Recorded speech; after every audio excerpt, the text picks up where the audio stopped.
I pushed the apartment door open with my shoulder, hands full of plastic takeout bags and my work uniform still sticky with grease. "Vanessa? I'm home," I called out, forcing a smile even though I knew she wouldn't respond.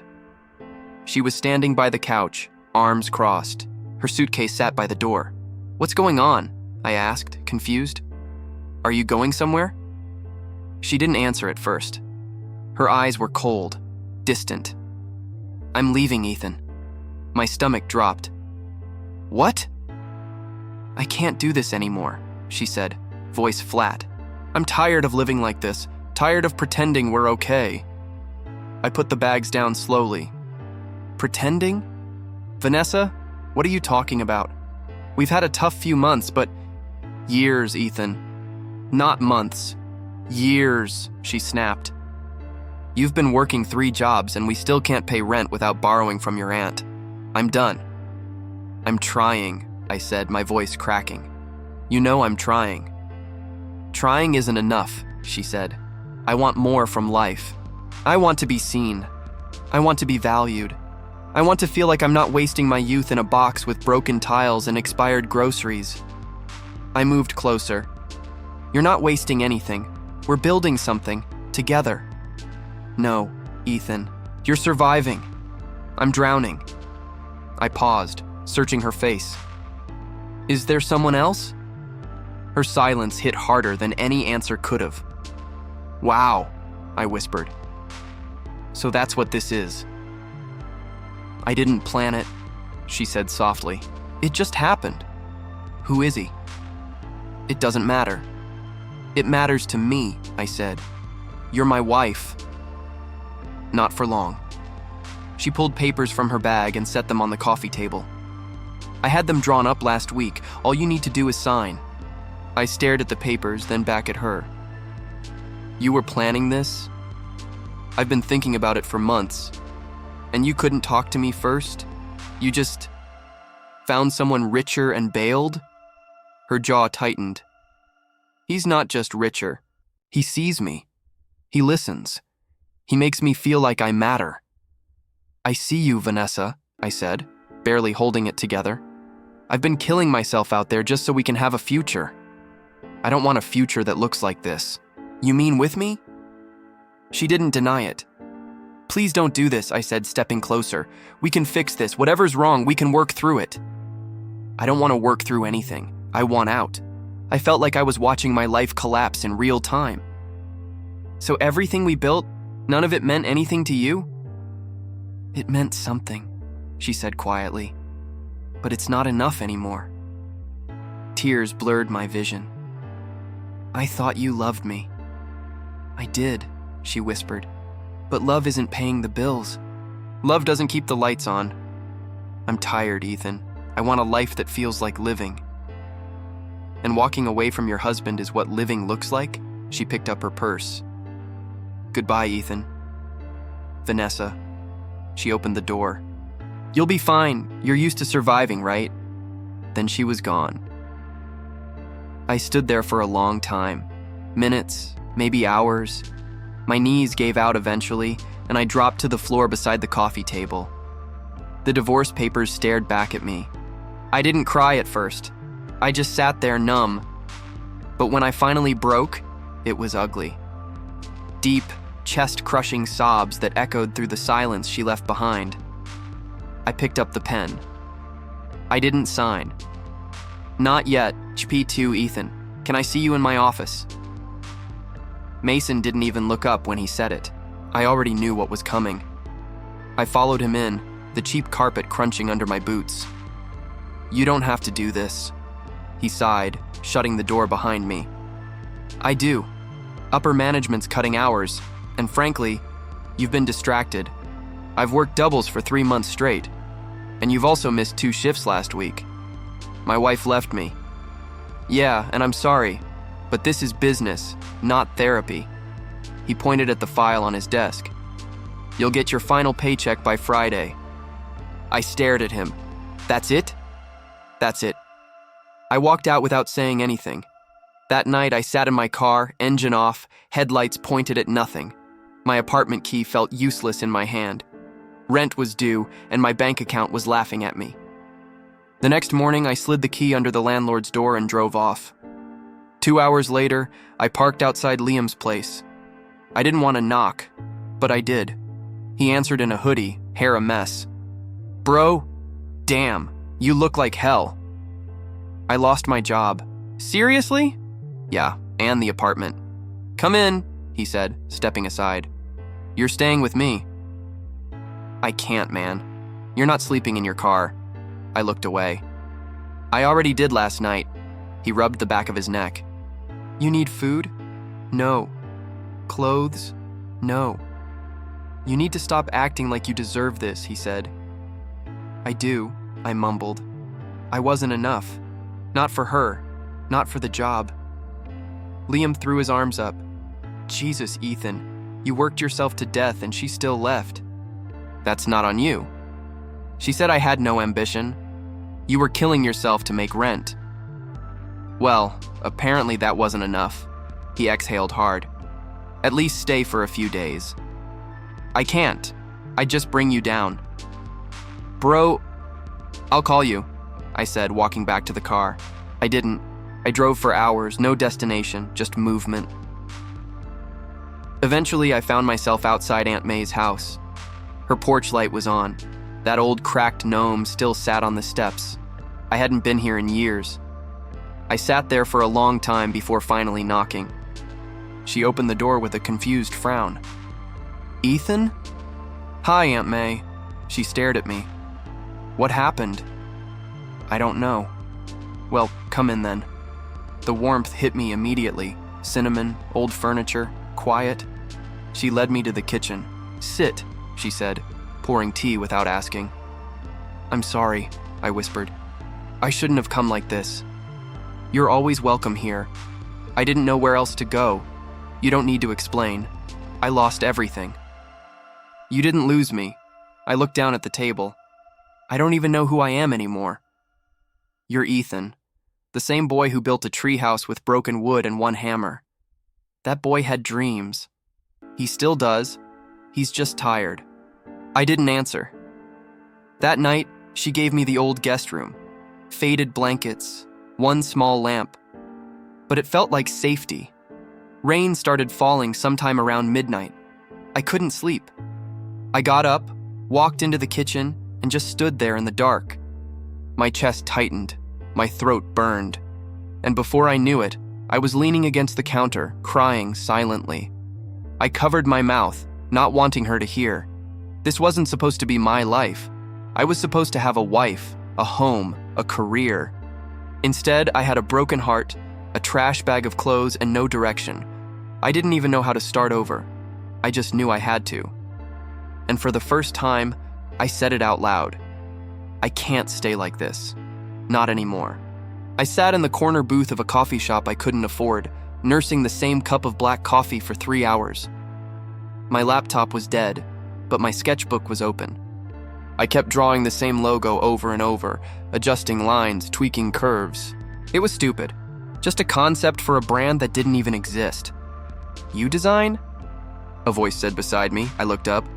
She had dark hair, a curious smile, and a confidence that made me straighten up without thinking. "Sort of." "That's a nice sort of." She nodded toward my sketchbook. "It looks professional." I blinked. "Thanks. It's nothing really." She pulled her drink closer and slid into the booth across from me like we were old friends. Nothing usually doesn't take that much shading. I laughed, surprised by how easily it came out. "Okay, fine. I used to want to be a brand designer.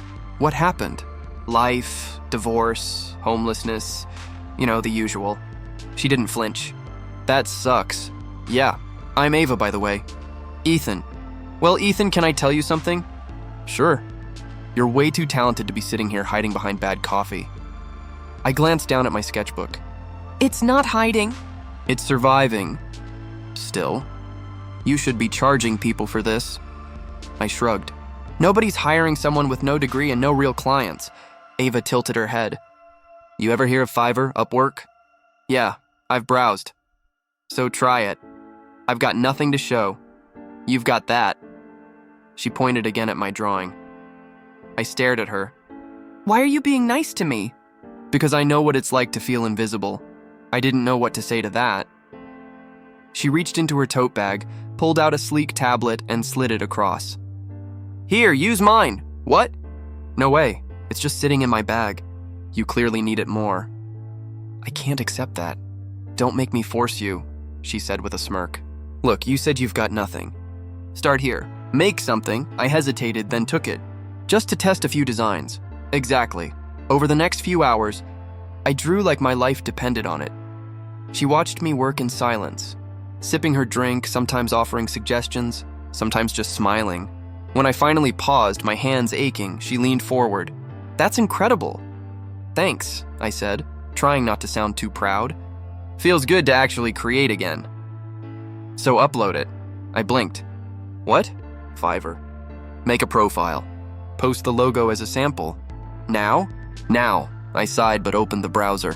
Okay, but if I get 0 clicks, you won't. I set up the page. Uploaded the logo. Wrote a tiny bio that felt like a lie. Done. Ava grinned. Good. Now we wait. Wait and do what? Watch the tumbleweeds roll in? She laughed. You're so dramatic. I've earned it. Well, Drama King, you just took the first step. That's more than most. I stared at her. Why are you really helping me? She held my gaze. Because someone helped me once, and I never forgot it. Fair enough. Besides, she added, you look like someone who just needs a small push. More like a full-blown rescue. She smiled. You're not broken, Ethan, just bruised. For the first time in weeks, I didn't feel like a failure. I didn't feel small, I felt seen. I shouldn't have opened her profile, but I did. There she was, Vanessa. Hair curled perfectly, eyes shining, lips pulled into a smile I hadn't seen in years, except it wasn't for me. It was for him, Daniel Cross. Another post. They're on a yacht, champagne glasses in hand.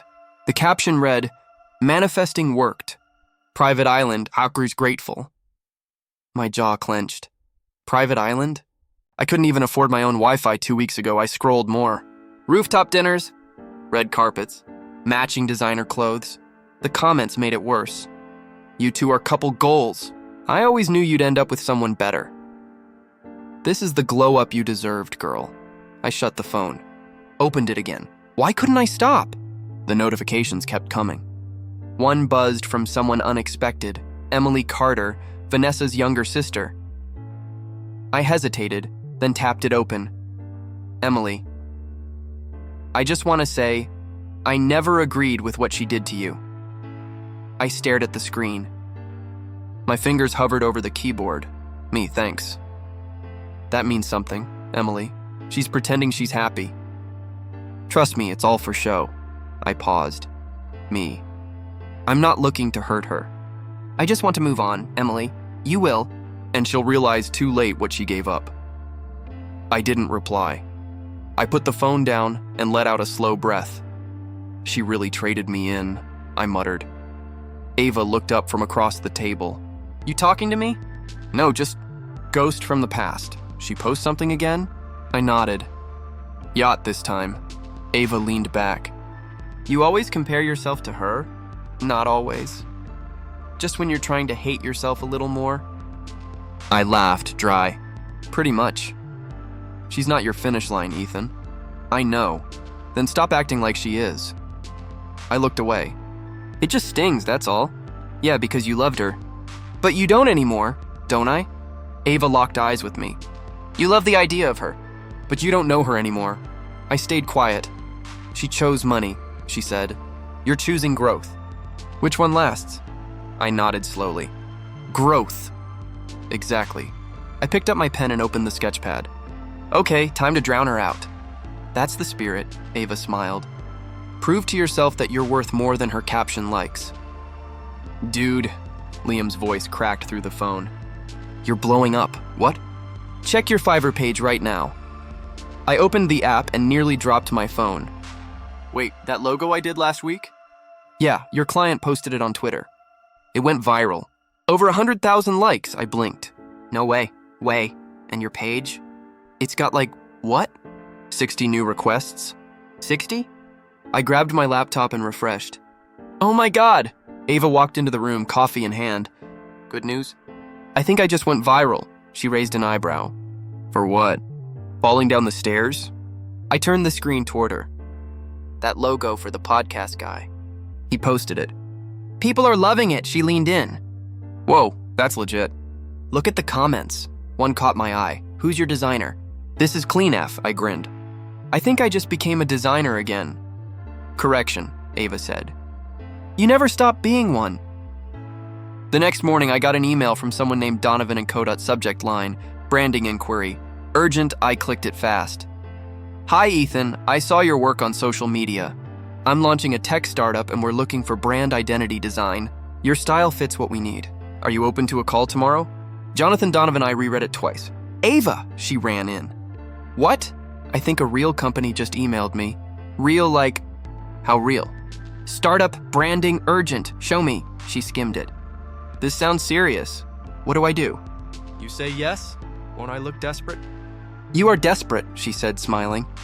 But talented. Email him back, I typed with shaky hands. Hi, Jonathan, I'd be happy to connect. I'm available anytime tomorrow. Ethan less than 10 minutes later. He replied with a Zoom link and time. I have less than 24 hours to look professional, I muttered. We've got this, Ava said, pulling out a notebook. Let's prep your pitch. We spent the whole night practicing. Don't slouch, she said. Too stiff? Just breathe. And don't over-explain. I took notes, rehearsed, changed outfits 5 times. The next day I clicked the Zoom link 5 minutes early. Ethan, good to meet you, Donovan said, smiling. Late 30s, sharp suit, confident energy. You too, sir. Call me Jonathan. So I'm launching an app next month. Social finance, targeting Gen Z. We need full branding. Logo, colors, fonts, everything. You think you're up for it? Yes, I said without hesitation. He nodded. I want bold, clean, and modern. I liked your style on the podcast logo. I can show you a few concepts by the end of the week. Perfect. I'll send you the details. What's your rate? I almost undersold myself, but Ava's voice rang in my head. Don't be afraid to charge what you're worth. I gave him a number. Not too low, not too high, he agreed without blinking. I'll send 50% up front, he said. Looking forward to working together. The call ended. I stared at the blank screen in silence. Ava peeked in. How'd it go? I just landed my biggest client, she screamed. I laughed.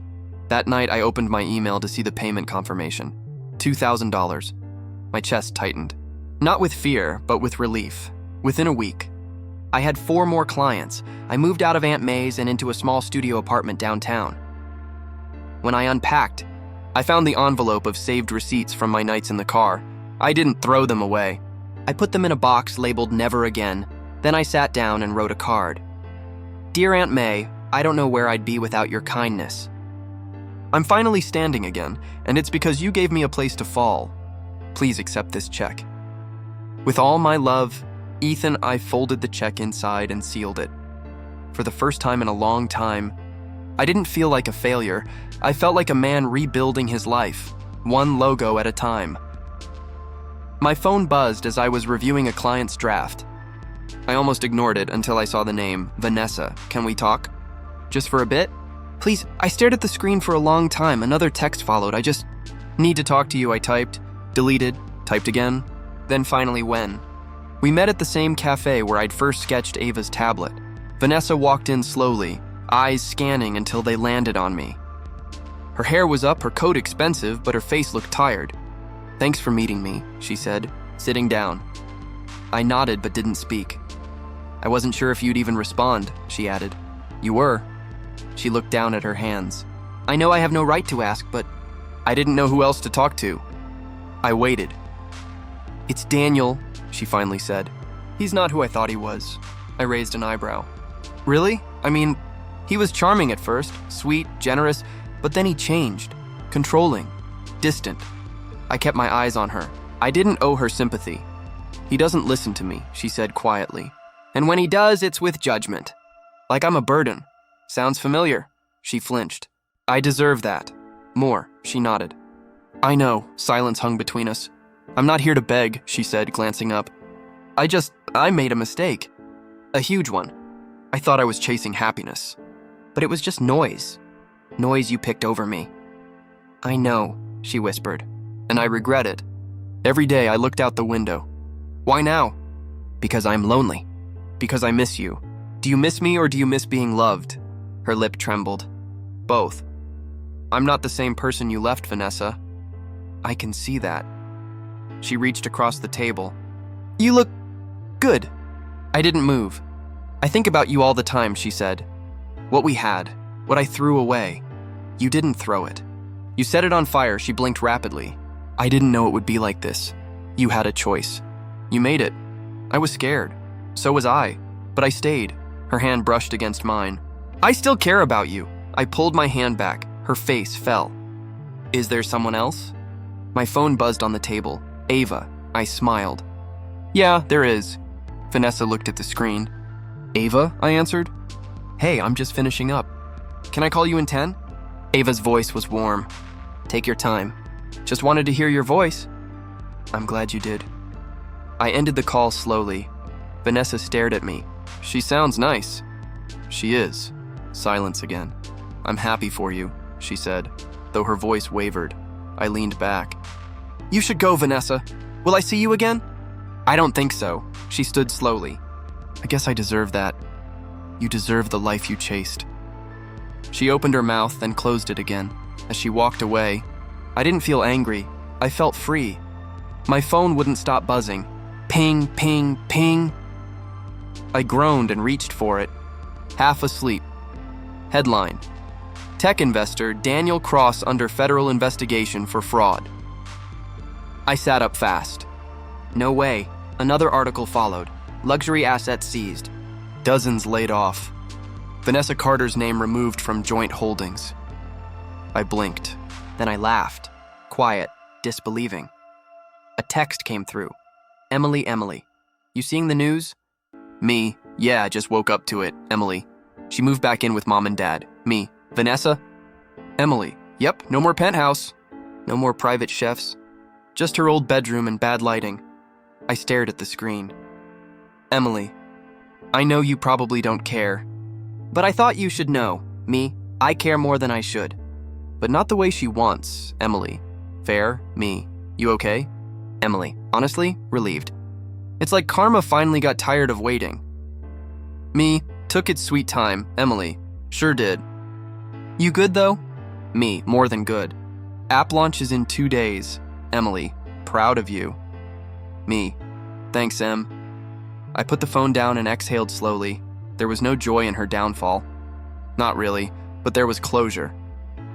Ava walked into the kitchen, still in pajamas.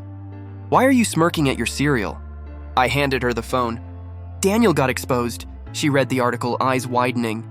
Fraud? Big time. Offshore accounts. Fake investors. It's everywhere. Wow. She set the phone down. Vanessa? Back home, broke, embarrassed. Ava raised an eyebrow. You okay? Surprisingly, yeah. You don't want to gloat? I don't need to. The world's doing it for me, she grinned. That's growth. I poured coffee. I guess the universe handles its business after all. Later that day, I was in a Zoom meeting with our app's beta team when Liam called. I let it go to voicemail. Then he texted, Liam, bro, you're trending. I opened Twitter. Ethan Reed from Broken to Boss, the comeback designer. My logo was everywhere. People were resharing my story from a local article Ava convinced me to do. Comments flooded in. This guy built himself from nothing. Ex-wife left him broke. Now look at him. New app looks... Ava peeked over my shoulder. Told you people love a redemption arc. Is this real? I asked. Very. My inbox exploded. Collab requests, sponsorships, interviews. I scrolled for a minute, then stopped and said quietly, remember when I cried in Aunt May's kitchen? Ava nodded. I do. I thought I was done. You were just getting started. Ethan, what are you doing? Ava laughed, covering her eyes as I guided her onto the rooftop. Just a little surprise, I said. Don't peek. Is this one of your weird creative stunts again? You wound me. I'm very romantic, she chuckled. Okay. Can I look now? Wait, now. She opened her eyes. String lights glowed overhead. A small table with candles. Our favorite takeout. Soft jazz playing through a speaker. The skyline lit behind her like it was part of the plan. Her mouth dropped. You did all this? I grinned. With 2 hours and a YouTube tutorial. She laughed, then touched my arm. It's beautiful. You're beautiful, she rolled her eyes. Cheesy. I reached into my pocket and dropped to one knee. Her smile froze. Ava Mitchell, I said, voice shaking just a little. You saw me when I was at my lowest. You believed in me before I believed in myself. You've been my light, my friend, my everything. Her hands flew to her mouth. I want to build every version of my future with you, I continued. Marry me? She nodded fast, eyes glossy. Yes, yes! I stood, slipped the ring on her finger, and she threw her arms around me. I love you, she whispered. I love you more. We sat down, barely touching the food. Was this why you were acting all weird today? She asked. I wasn't weird. You were definitely weird. Well, I had a ring burning a hole in my pocket. She smiled. I still can't believe this is happening. Me neither. Later that night, after she'd fallen asleep on the couch with my hoodie on, I opened my laptop and stared at the blinking cursor. Speech due for tomorrow's gala. I typed slowly. Good evening. My name is Ethan Reed. Some of you know me from my designs, but not everyone knows the full story. I lost everything once.